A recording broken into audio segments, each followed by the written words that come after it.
Hayırlı kiyis kadir dostlar, hedin barıqdılı vaqt klasağında sirattағы mağıqtırғыз, ağışlık тілekтерге бай саяхатқа сақырабы. Вақыт класаға, ол хәтірелер бақсаға, рухияты біз хақсыға, ижаат сірі, бәқіт тамғаға, ардақлы шәкістер алмаша, тұрмыш қиссаға. Біздің айырылмағыз, бөлімінен бірге қалығыз.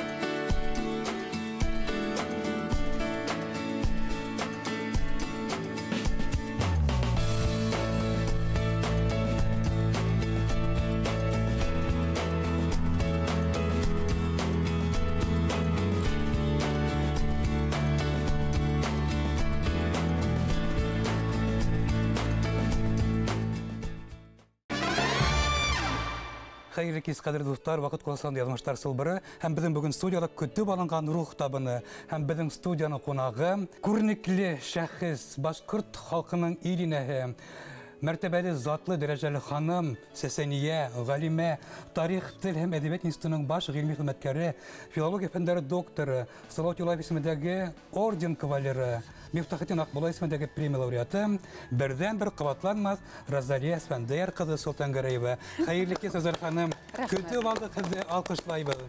Esik keyfi gezin. Şükür, elhamdülillah şükür. Bik heybet. Ben ayettik bütün studiya kütüp aldı, hağındı. Hem ne üstün tab bana oşı kurkem şahıslar hedin bugün qınaqta, hedin көңіл yanında. Rahmet yeniz, bik orunlu harav. Yolga sık, haң yanıp sık, yoldaşыңды tanıp sık dey Başkurt. Şuğa göre ben bunda saqırgan vakilletli qor, menin en tayanıslı, en ışanıslı, hem ular meni bilgen, men ulardı mümkün tiklim bilgen dip ayta almayın. Ama namız, ırız, tuyguları bu kişilerde her vakit birinci orunda ekanin bilip, ular menen şu dünyanı bidep, ular dünyanı bidep yaşayanlarına kıvanıp yaşayayım. Hem şuğa göre ularga ışanıp, ulardı men yanıma, şu tavınga saqırganıma men bik şatman.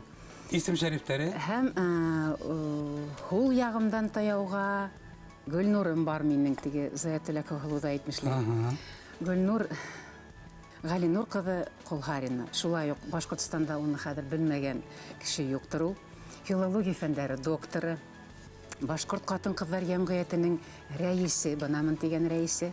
Başkurtistan'ın devlet yığılışı kurultay deputatı. Pek көп yıllar birge халық, ел, ер hautip, yürüyüz, işleyüz, yanıp, küyüp, balqıp, hem onun ışında oturuğu buna tabiği görünüş. Rahmet Gülnur kelgenine. Luiza Hamza kızı Samsitova. Başkurtistan'ın Fənlər Akademiyasında Әйдәүсі ғилми хidmetkar, Strategik Tekşirinüler İnstitutunun әйдәүсі ғилми хidmetkari, Filologiya fənləri doktoru, professor, şul ayıq көптен біләбіз, һәм көптен бик көп матур эшләр эшләгәнебез бар, балалар менән дә институтта ла, һәм ғилемдә лә. Һәм бына бүген минең сыққан китабымдың, бүген кисәгенә қолыма алған китабымдың, 2 томлы китабымдың рецензенты ла ул. Рәхмәт, Луиза. Демәк, бүген исем туйыла һәдин китабыгызда. Исем туйыла, Артабан? Кояш әйләнәһе буенча киләбез. Ринат Камалов, Башкортостанда барыбызга ла билдәле язучы, бик һәләтле, бик безнең яраткан язучыбыз. Салават Юлаев премия лауреаты. Ул минең иҗадымда ла, минең караштарымда ла, дөньяга булган концепциямда ла бик кыска, бик анык һәм бик дөрес һәр вакыт язып чыга торган үтәлә үткер каләмле язучы. Һәм мин уны хайран калам кайсакта. Мин үзем әйтеп тә бетмәгән әйберде, үзем хакта белеп тә бетмәгән әйберде, ул төп өстенә басып кына атаһын әйтеп яза торган язучы. Рәхмәт уның килгәненә, Ринат Ахтамулы. Барыбыз да яраткан актрисабыз. Безнең йондызыбыз, йондыз дип әйтмәләр дә, мин йондызыбыз дип әйтергә яратам. Йондыз. Башкортстандың халык артисткаһы Сара Әбделхай кызы Буранбаева. Уның менән 2 программаны без куйдык. 1995 елда Башкорт Корылтайының беренче сакырылышында опера театрының бәләкәй залында 2 көн безнең спектакль барды. Мин Акбудатка атлан башкортым дигән спектакльдә сыгарганда, мин халык рухы булдым, ул халык хәтере булып уйнанык. Һәм икенче программабызды 2006 елда мин Сәсән, ул минем күңелем булып уйнанык. Гаҗәп матур тамаша булып килеп сыкты филармонияла. Һәм унан башка театрда минем аругына бик күп спектакльләр куелды. Һәм Сара уларга шаһид. Ул минем иҗади ягымды, шул иҗат һәләтле яктарымды бик тәрәнтин белә торган кеше. Һәм дуэт менән сыгаһын икән сәхнәләргә. Ул кайсакта миңа әйтүселәр булды. Без һәдә кайсакта хатта бутап ибәрдек, игедәктәр һымак. Ул капкара һоңгол катын, мин һап-һары һоңгол катын. Әмма нишләптер алар бер-беренә шул кадәр охшагандар дип журналистлар да хатта язганнар. Ринат Хантимиров бuna шундый минем шаныслы, шулай ук минем бер илһами канатым ул минем. Ике гомайгыш Гөлнур. Әгәр дә Розалияның яшьлек елларын алып атканда, бuna халыккай бәйгеләр үткәрелһә, мөгаен дә Розалия ханым иң беренче урында алырын, уга тиңдәр булмасын, килешәңме? Халыккай оештырып, һәр вакыт ошо уртаһында яшьтәр сәясәте, яшьтәр эшләренең уртаһында кайнап йөргән кеше буларак әйтә алам.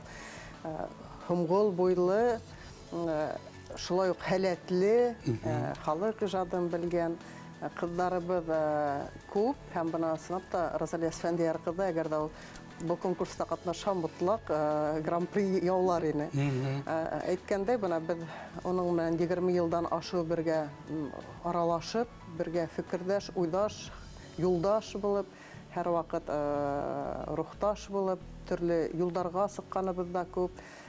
Шул башкорт катын-кызлары җәмгыятен, хәрәкәтен үстерү буенча хәтеремдә бына төп түгел 20 ел элек без Силәбе өлкәһенә барып, ул вакытта үзенең докторлык диссертациясын язайны, халык иҗады идеяларын йыеп, без икәүләп ул катын-кызларды йыеп, кыр оештырдык һәм сынапта Башкортстандан рух, тел һәм мәдәният ягынан ныгыту өчен уку әсбаптары, китаптар алып барып, бүләктәр алып барып, катын-кызларны шатландырып, хәтеремдә икәүләп бына шулай президиумда утырып, зур кыр алып барган. Һәм бына ул булды 2000 елда, 20 ел элек тип түгел. Һәм бына шул эште без 95 елдан алып бергә җәмәгать хәрәкәтендә лә бик матур итеп тырышып алып барабыз. Һәм насип булды Розалия Әсфәндияр кызына 2011 елда Башкорт катын-кызлары җәмгыяте рәисе булып, безнең оешманың дилбәгәһен тотып, сынапта рух үстерү һәм безнең йолаларыбызды пропагандалау өстендә күп эшләр башкарырга.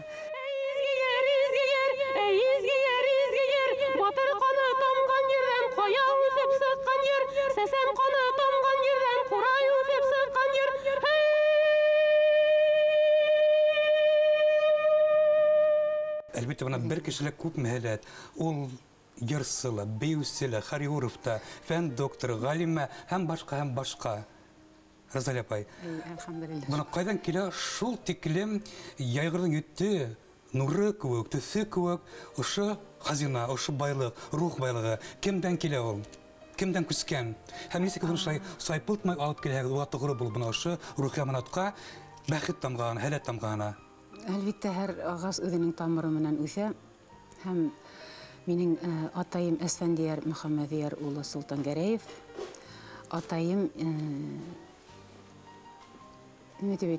уның әсәһе Гарифә Әхмәтиян кызы Юсуф Зөләйханны, Таһир Зөһрәнне көйләп һөйләй торгайны. Һәм атайым һәр вакытта үзенең йырдарын язып бара иде. Мин әле менә ватандашта яңа гына сыкты. Бер гаиләнән 4 фронтовик исән кайттылар дип. Минең картатайым һәм минең атайым һәм уның 2 агаһы бер гаиләнән 4-һе бүтән хугышты бүтеп исән кайталар.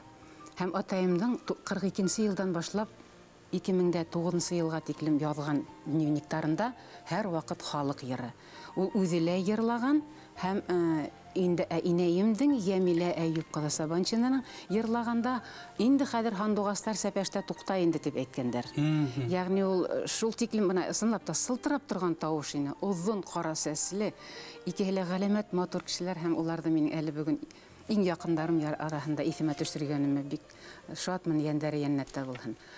Картинәем Гарифәнең атаһы Әхмәтиян мулла, ул 4 авылга указной мулла булган һәм 36 елда бик көчле булган. Акыл яһәтенән дә гарәп, фарсы телдәрен һау кебек искән.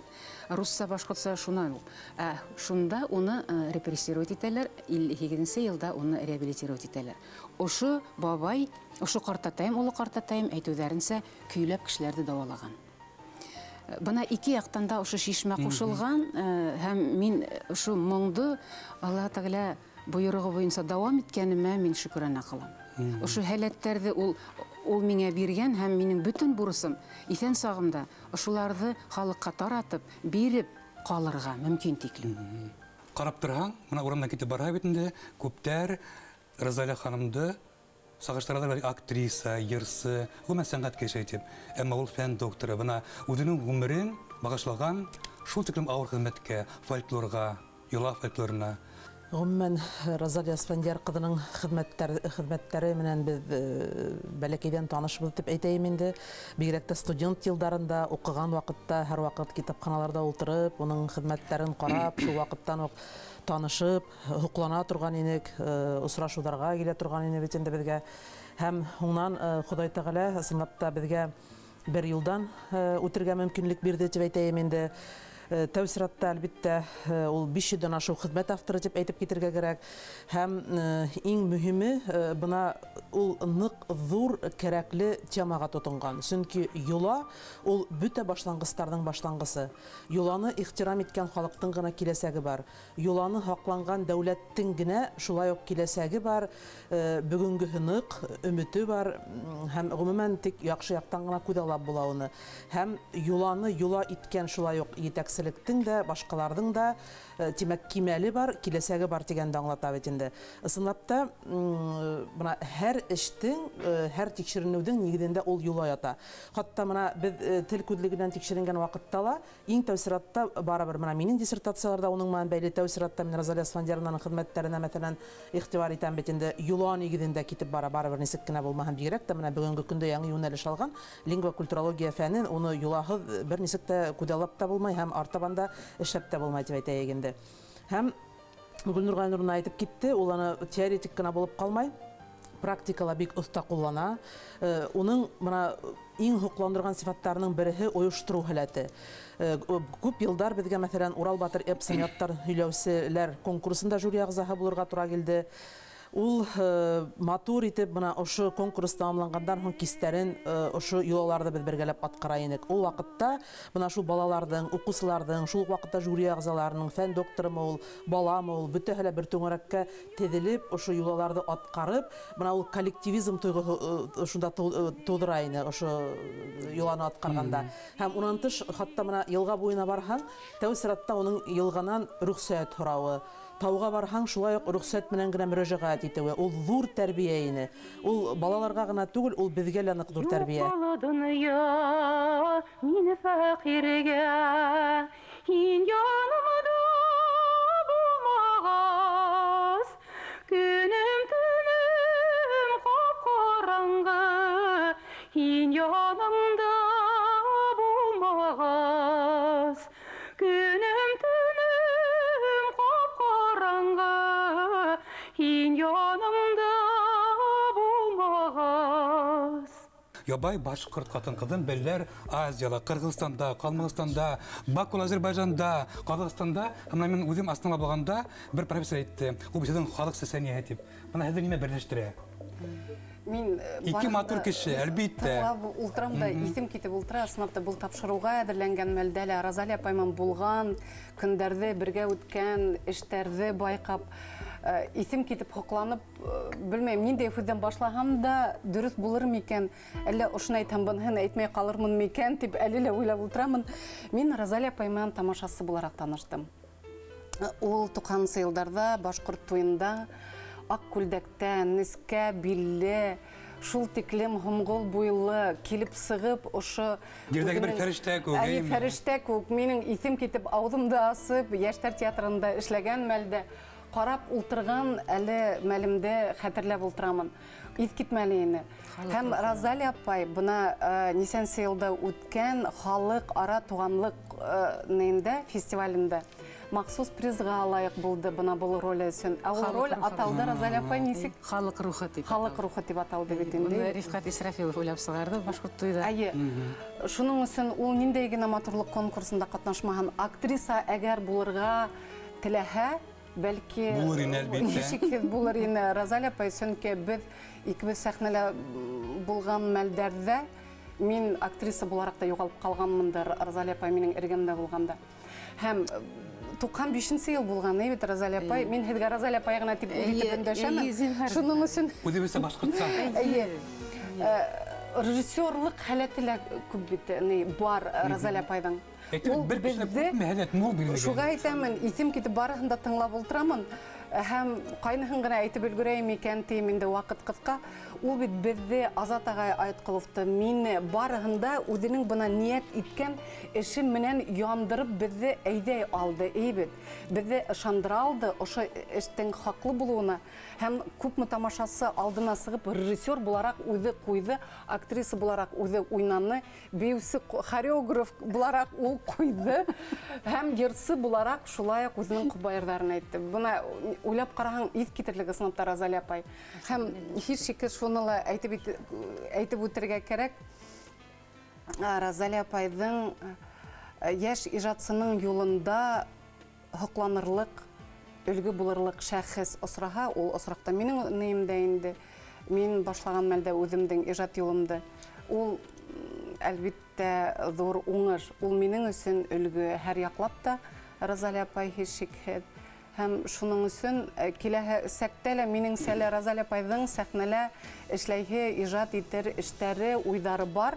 Шуның өчен әйтәһе килә инде тормышка ашан дип. Безнең башкорт иҗадының, язучыларының ысымаганда халык язучыларына тагай, безнең башкорт Набоков битендә ул, һәм әлбәттә катын-кызның күңелен, дөньяһын аңлаган, белгән, тәфсирләп язган, өйрәнгән мәшһүр язучы Ринат агай. Бuna был катын-кыз, был Розалия, Әлшәй һылыуы. Нискәдән башта әйләндерде? Күңелдә уланы ул, Юк, мин әле уйлап утырам да, безнең халык барбыр тыйнак халык. Ул ни теге һүзгә лә, нигә лә теге тонып, алга сыгып, хәбәр һидәп, нитеп бармай. Менә Розалия турында һидәгәндә инде, Розалия. Мин менә халык кыйындарын эсләйм. 2000 елның һуңында, 90 елның башында, чөнки Розалия менән бер тиреләре туган кешеләр без 90 елларның баштарын яхшы эсләйм. Мен анда менә халык кыйындары, башкорт халык кыйындары ниләр булды бит инде, азак курултай кыйындары 90 елларда китте. Менә шунда Розалияның 80-лек хәләтен әйтергә итәм инде. Бер күренеш хасил булды. Юк, менә Безнең рухиятыбызда. Юк, ирләр корылтайда ирләр күбрәк катнаша. Ирләр хәбәр һидеп, сәясәт, теге политика турында һидәләр бит инде. Шунда Розалия килеп сыгала.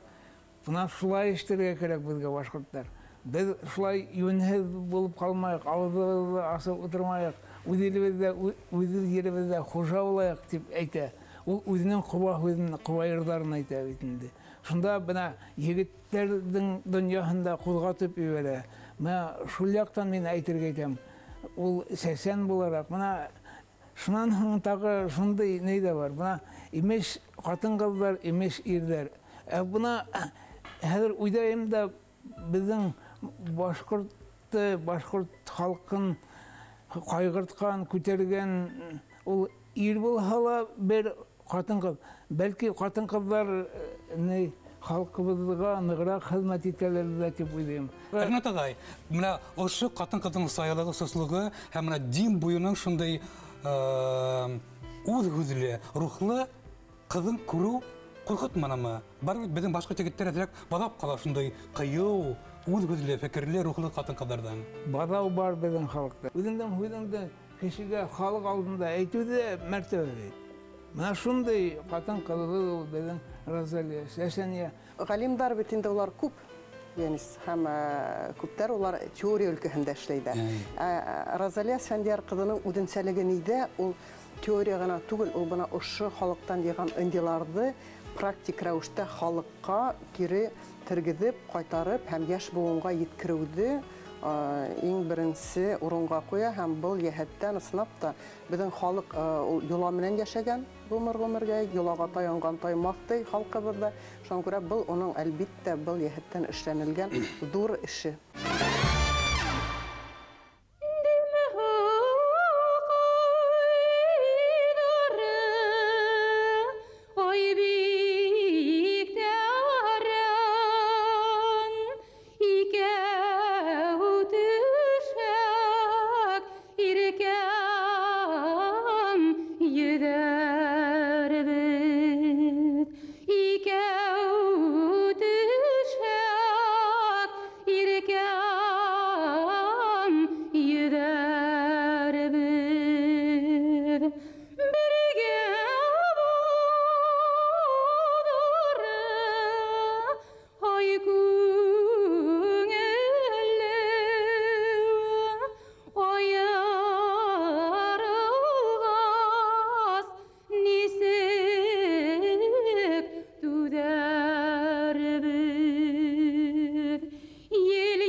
Уйлап караһаң, бына Розалия апайның тормышында, янмышында шундай хуклангыс осышулар булган, язмыш бүләкләре. Фәзига Гаскаров үзе әйтә бит инде, булаһың бөйүсе, бөйүләр алам. Һин Алиһа, бөйү Алиһа һәм Фатима Мустафина безнең рухлы, искиткес бөек шәхесбез, хазинабыз, рухи мәккәбез. Бына ошо осышуларга ниме бирде? Һәм ошо юлды мугаенда күрәткәндер улар. Сәнгать һәм гыйльми эш, галимәлек. Бына Гөлнур туганым Гөлнур Хылу әйтеп куйды, менә Розалия апайдан һәр вакыт Фатиха алам дип. Ул шул кадәр киселекле итеп Фатиха ала һәм мин аңа бөтен белгәнемдә әйтәм, чөнки ул һәр вакыт халык алдына сыган икән, югары булырга тиеш бөтен яклап та. Һәм ошо Фатиха ала белгән кеше һәр вакытта халыкка асын мәгъләмәдә хезмәт итә. Луиза Хамзиевна ла шулай. Урал батырды үткәрер алдынан мотлак рәвештә нишләйбез, шулай табыз бит Фатиха ала. Сара Хылуда әле әйтте. Ана шул Фатиха алу дигән әйбердән минең дә язмышым башланды. Фатима апай Мустафина беренче тапкыр минең докладымны тыңладыла. 1978 елда мин педучилищеда эшләйем. Яшьтәргә сәнгатьтең үсеш мөмкинлегенә дигән докладымны тыңладыла. Минең әле вокал буенча сәнгать институтында укырга кереп, маташып йөргән мәлем. Минең тавышымды Заһир Исмагилов та тыңланы. Кызык мәлдәр булды. Шуннан соң мин трибунадан шунда төштем педучилищеда. Фатима апай шунда ук килделәр, ошо колымды бер касан да онытмайым. Оң колымда аның елыһын тутып та алды. Һин фәнгә барырга тиешһең. У тебя научное мышление. Найди урыста һөйләнү. Найди Гайсу Хусаинова, иди в науку ты. Аптырап карап тик торам. Күңелемдә Гайса Батыргәрәева була. Гайса Батыргәрәева. Күңелемдә ул тора ине. Ошо туйгы йырларгамы, ишәргә. Йырларгамы ике ут арасында. Биргәме тагын? Биргәме. Мен ул андагы балаларды бейттем инде, улар рәхмәтлеләр. Һәм ошо мәлдән ысынапта мин аспирантурага бардым, һәм аспирантурага инеп киттем. Һәм бына әлеге Фатиха белән башлаганым шул. Бәндәгә дөрес Фатиха кирәк. Мин Фатихага әле лә мохтажмын. Һәр кеше бишектән алып ләхеткә тиклем бәндәгә Фатиха әйт. Бер касан да арымады. Фәйзи Гаскаров та уның кулына, уның сәнгатен, уның дәресләрен алуым минең өчен бик зур дөнья мәктәбе булды. Мин башкортларга теге қара башқұрттаға ұқшамағанмын, ұзын, хары сәслі, сәсім ол вақытта тубуқтан түшіп тұрайыны. Һәм меніңе мұна хен Әсмәбикәні бейейхің қымысылар бейуінде, хен солисткі болахың, һәм шулай. Ерлайхың да бейейхің де. Мұна сәхненен ерлап жүрі, іші бейе. Ол неткен тын кәрәк ол. Сындапта ол вақытта менен башқа оны бір кімді әшлейді алмасын. Әлік шамандар, бақсылар, сәсендер, хүйлеген де, тәнін де көрхеткен, бейген де, ерлаған да, мұнан көпме кәрәк болған, күш, ғайрет һәм тын кәрәк болған. Шул Әсмәбикә қымысылар бейу менен біз бик көп мотор медалдар алдық. Һәм Фәйзия Ғайгаскаровта мен 4 ел бойы бейінім. Ол да мене әйтті ол, ғалима, китап. Бар филармонияға. Филармонияға бар. Филармонияға барманым. Үдінен өді ұшынан неге кетті енді. Шул аспирантура һәм башқаһы менен кеттім. Ғайса Батырғалиевич Фатихаһы шулай ук бик көчле булды. Аспирантураға ингәс, 1-2 елдан мин уға ошолай итеп язып индергәйнем.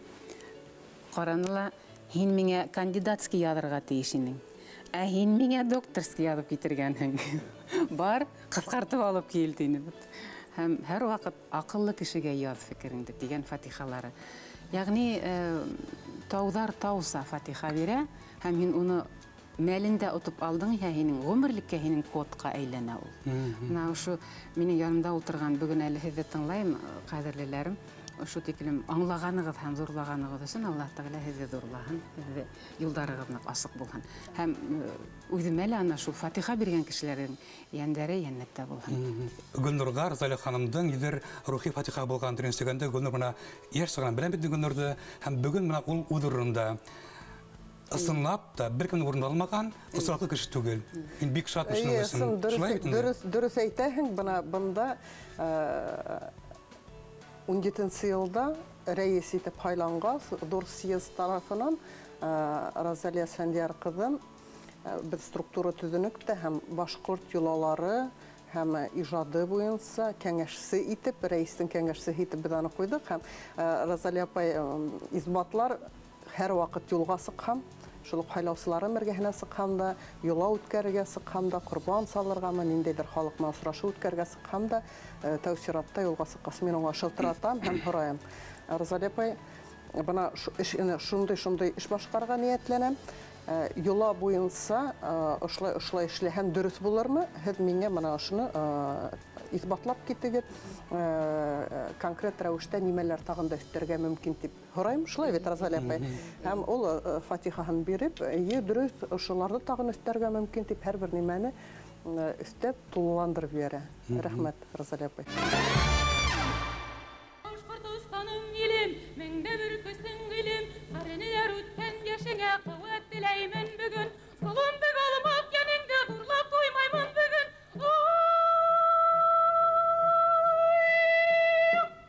Миңа калһа Разалия Әсфәндияр кызы ул тынгыз хезмәт, илһамлы комһыз иҗат, нескәрәктән елатыр зауык, шәрык нурлары һингән затлылык, нәзакәтлек, асмандан төшкән әдәп, тавышы көмеш, зиһене нагыш, теле табыш. Ул спортты нык ярата бит әле ул.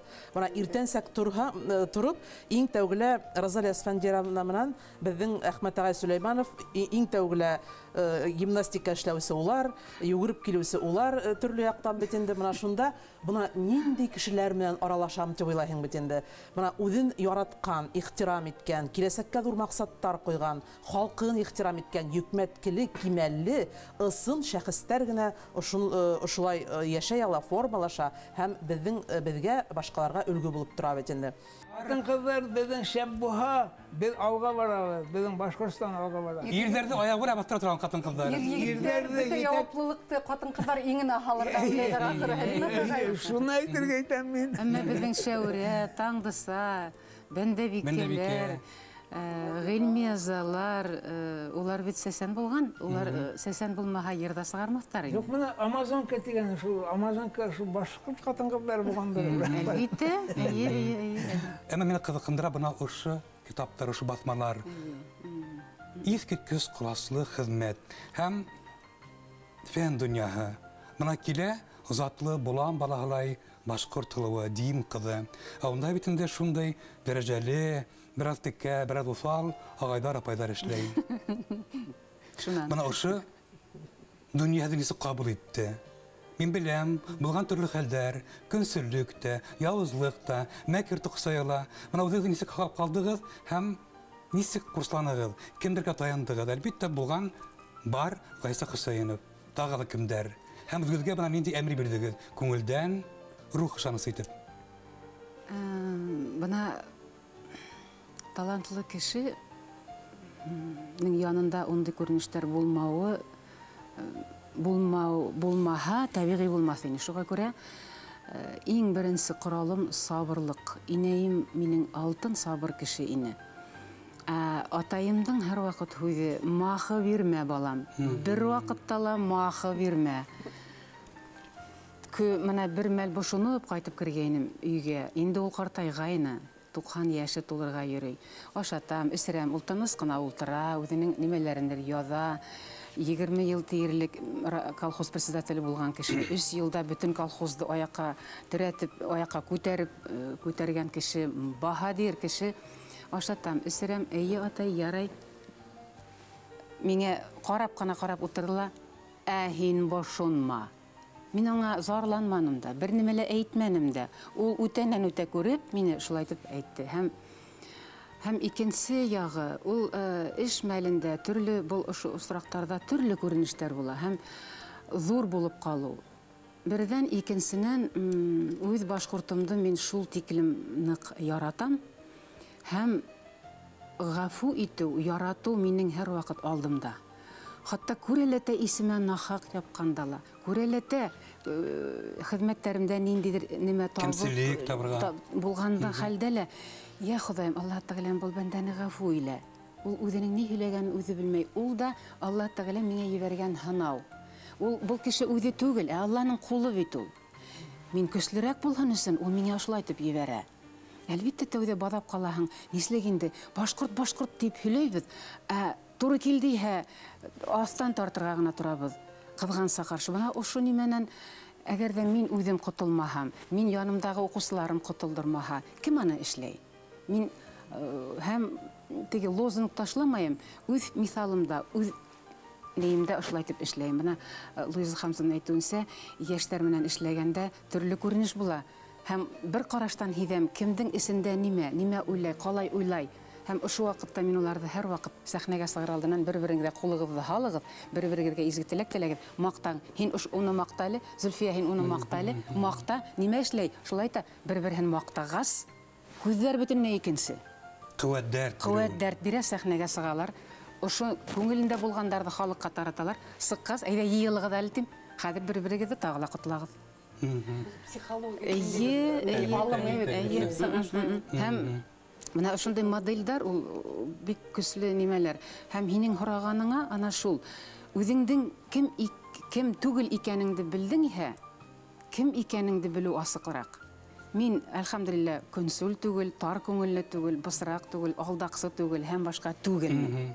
Димәк, калган сифаттарда мин үземдә шулай тәрбияләйм икән, мин шулай яшәргә тиешмен.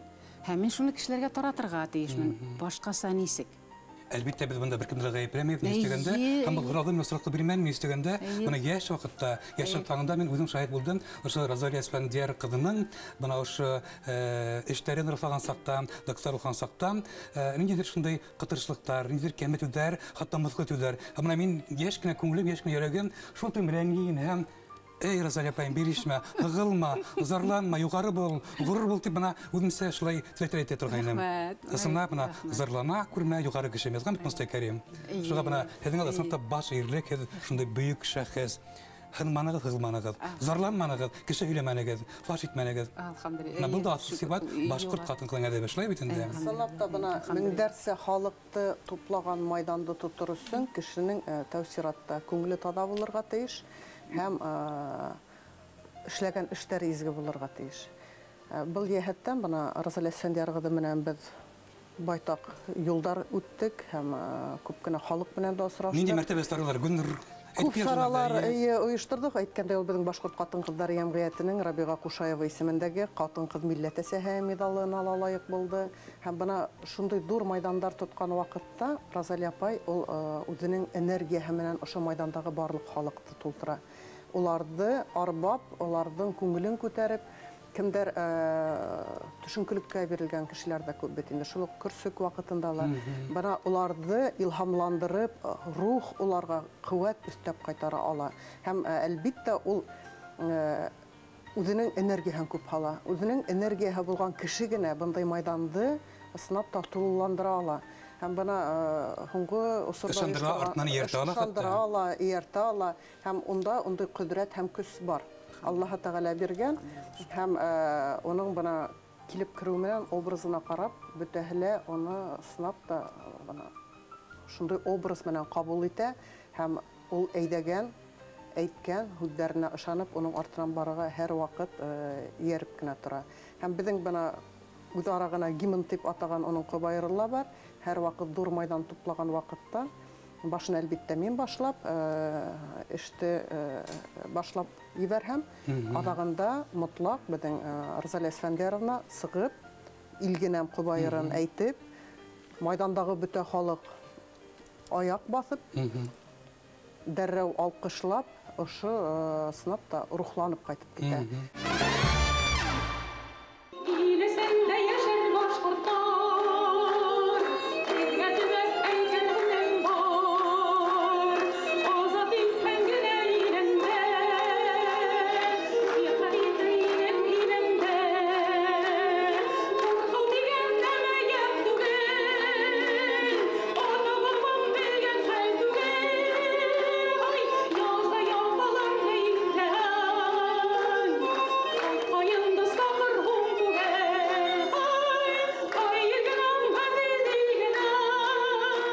Бигрәк тә уны безнең башка төрки халыктары ихтирам итә. Казакстанда бына ул, мәсәлән, Актуба университетының почетлы профессоры бит инде. Уны һәр вакыт лекция укырга сакыралар. Студентлар һәм итәкчелек көтүп ала.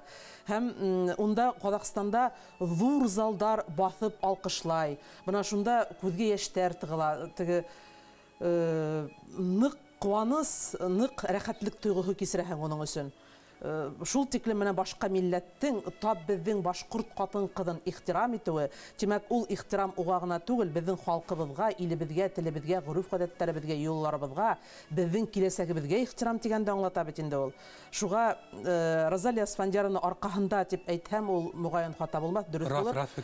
Без дөнья кимәленә танылабыз. Ул безнең телебез, юлабыз, мәдәниятебез, әдәбиятыбыз, тарихыбыз, гомумән халык иҗады дөнья кимәленә таратучы шәхес. Шуга зур рәхмәт уга. Һәр яклап өлгө, үрнәк Розалия ханым. Һәм менә бүген һөйләгән башкорт теле турында миңа калган хаумал кымыдай татлы, тәмле башкорт теле, һәм татлы тел Розалия ханымда. Безнең факультетыбызда Мифтахетдин Акмулла исемендәге Башкорт дәүләт педагогик университетының Башкорт филология факультетында ул сәсәндәр мәктәбен җитәкләй һәм җитәкләй бит инде бүгенге көндә лә. Шуга бөтә факультет һәм университет исеменнән мин зур рәхмәт әйткем килә, бөтә халык исеменнән, чөнки ул яшь буынды тәрбияләүгә зур көч һала. Бына ошында шөгыльләнгән балалар, улар дөньяга бөтенләй икенче төрле карай башлай. Һәм улар Башкортстанда гына түгел, Россия кимәлендә, дөнья кимәлендә нинди генә еңүләргә ирешмәне. Улар Татарстанда булһынмы, Казакстанда булһынмы, башка Россия Федерациясының субъектларында булһынмы, кайда гына булмаһын, улар менә Урал Батыр эпосын яттан белә бөтәһендә. Сәсәндәр әйтешендә катнаша, үзен нисек тотырга өйрәнә, гомумән төрле яктан үсә менә. Һәм менә ул баһалап беткеһе, чөнки киләсәктә улар менә ошо эштә дәвам итәсәктәр. Унан тыш бит әле уның тагы аспирантлары бар бит әле. Һәм улар менә шулай ук үзләре ошо фән юлында эшләрен дәвам итә һәм шулай ук халык менә дә эшләрен дәвам итә бит инде. Һәм гомумән алганда шәхес буларак, кеше буларак, галим буларак, хатын-кыз буларак нык хуклангыз шәхес. Фонга эшләрнең береһе безнең театр сәхнәһендә ул да булһа Борисов менән Урал Батыр спектаклендә бергә хезмәттәшлек.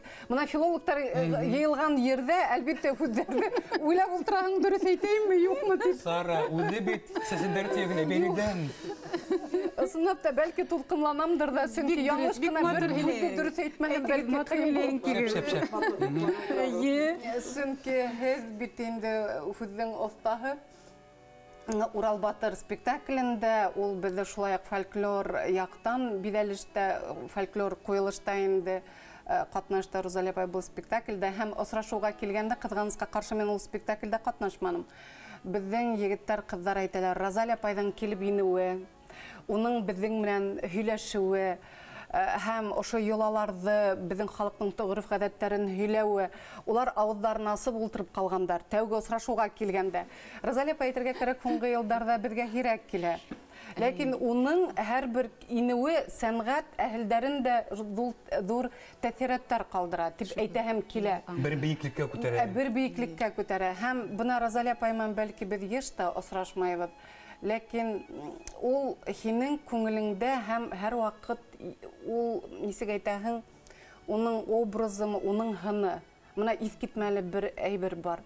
Уның менән кем аралашып, үҙ иткән, минеңсә ул күңелендә һәр ваҡыт Розалия апай йәшәй. Мына шундай беҙ матур ҡатын-ҡыҙҙы, беҙҙең яратҡан Розалия апайыбыҙ хаҡында бөгөн һүҙ алып барабыҙ. Улың тураһында әйтәлер. Улың тураһында әйтәлер. Роман буласаҡмы, юҡмы Розалия тураһында?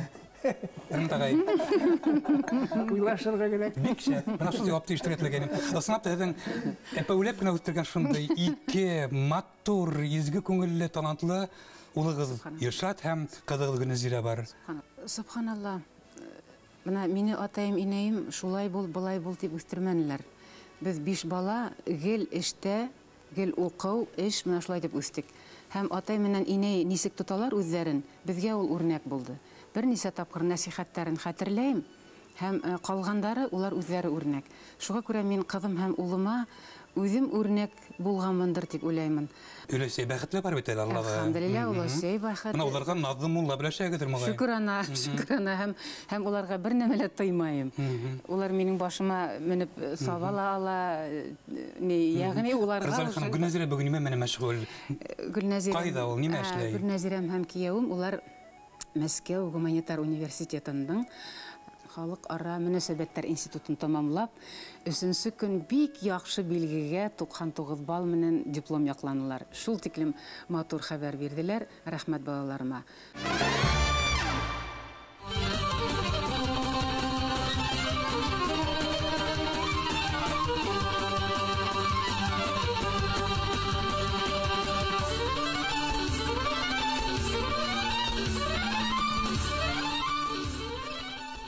Даныҡлы, талантлы скрипкасы Иршат Мөслимов һеҙҙең улығыҙ.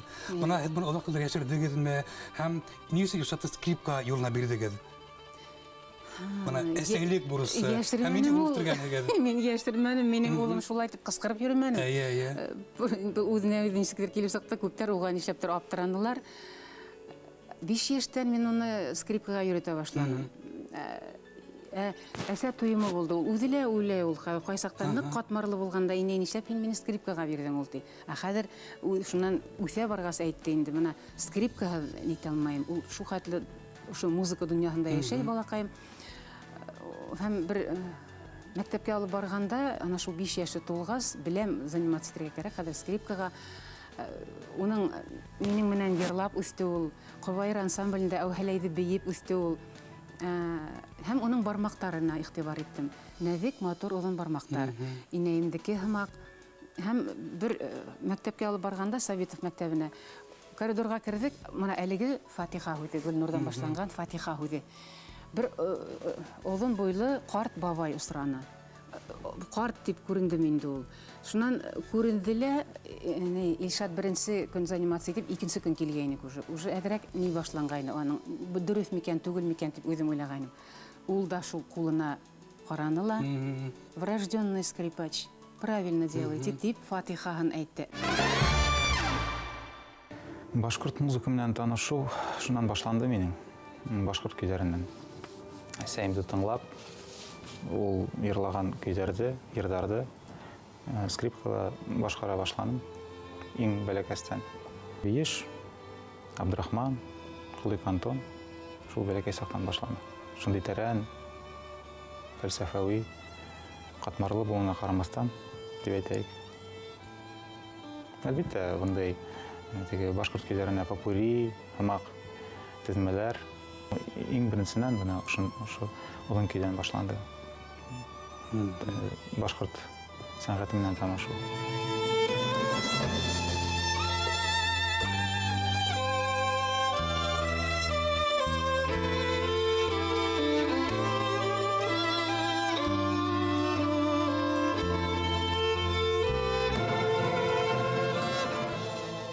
Бәлки кемдер аңламас, әмма Яша Хевиц та миңа якын, Ойстрах та миңа якын.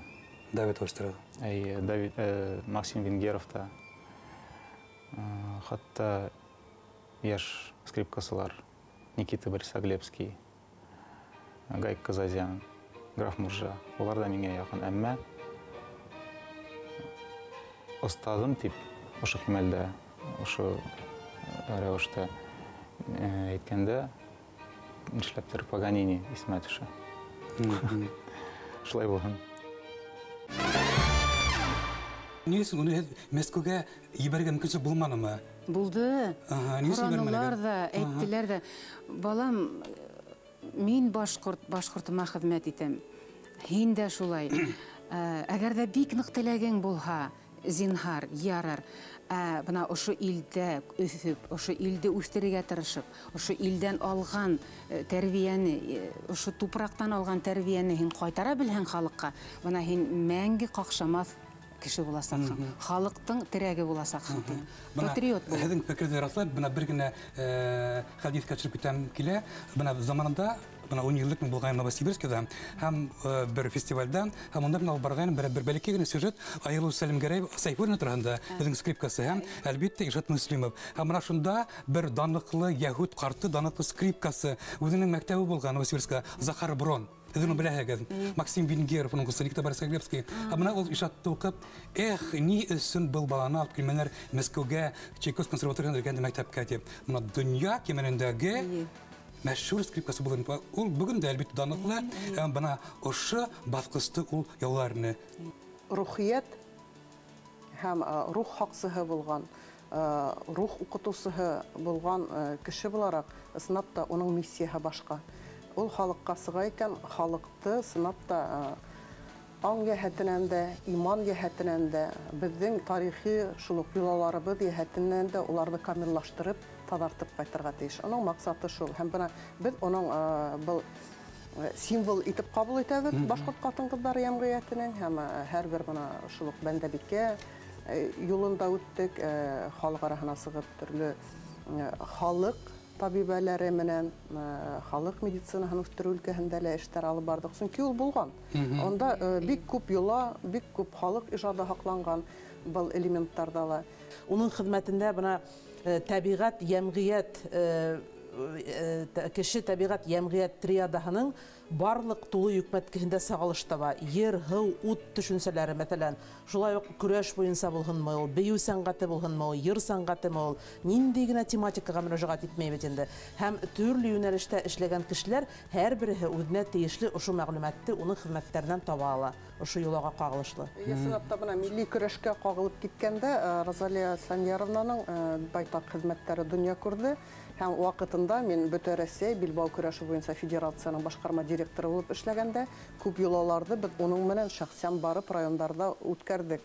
Шул уҡ еңеүсегә Билбау бүләк итеү, еңеүсегә еңеүсе башлығы Ҡамсат Бүрек бүләк итеү, шуның кеүек ырыу батырҙары көрәштәрен ойоштороу. Был да үҙенә күрә халҡыбыҙҙың борон-борондан һаҡланып килгән милли спорт төрө булараҡ, этник спорт төрө булараҡ ул ысынлап та йолаға ҡоролған. Уны ла йәш быуынға еткереү ул кәрәк ине. Розалия апай бит ул алдыңғы ҡарашлы кеше. Мин әле бәлки уйлайым, Розалия апайҙың үҙенә генә тәҡдим итергә микән тип, бәлки ошо түңәрәк өҫтәл артында тәҡдим итергә микән тип. Һеҙ Инстамирға инергә кәрәк, Инстадонъяға, Розалия апай. Минеңсә, һеҙ бик күп ғаиләләргә бер сәғәттә, бер минутта үтеп инеп, күп үҙегеҙҙең аҡыллы матур фекерҙәрегеҙҙе әйтә алыр инегеҙ. Ошо йәһәттән минеңсә бик ҡаты уйланырға кәрәк һәм тормошҡа ашырға, тырышырға кәрәк тип уйлайым.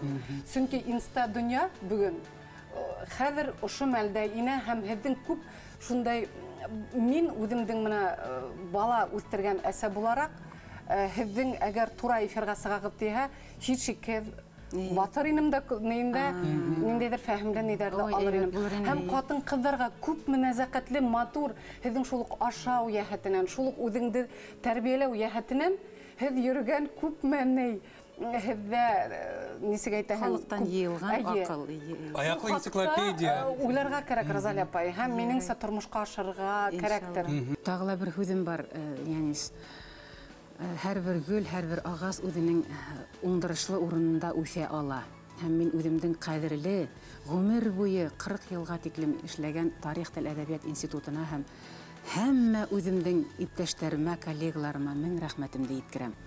Минең фатихасыларым Фәнүзә Надыршина, Әхмәт Сөләймәнов, Иван Карпухинға, Борис Ахметшинға, Нур Зариповқа, Мөхтәр Сагитовқа ныҡ-ныҡлы рәхмәтлемен. Улар беҙҙең фольклорсы корифейҙарыбыҙ. Бик киң билдәле бер академик әйтеүенсә, историк не может быть фольклористом. Но фольклорист может быть и историком, и языковедом, и этнографом. Фольклорсы булу ул профессионал булу тигән һүҙ. Рәхмәтлегә булғанығыз, беҙҙең исем хазина, табыш, нағыш һәм беҙҙең мәңгелек ғорурлыҡ. Һәм һин үҙең хазина. Мала афарин, матур итеп алып бараһың, яғымлы итеп алып бараһың. Үҙеңдең яныңдағы кеше, мына уң яғымдан таяуға Янис, һул яғымдан таяуға Гөлнур тигән һәм иптәштәрем. Ул бит әле етәкләй ҙә белеү кәрәк, кешеләрҙең күңелдәрен асыу белеү кәрәк. Һәм ҡарайбыҙ тапшырыуығыҙҙы, мөләйемлек, нәзәкәтлек һәм тойом, кешеләрҙе тойомығыҙ бик көслө. Артабанда һеҙгә лә аҡ юлдар. Рәхмәт.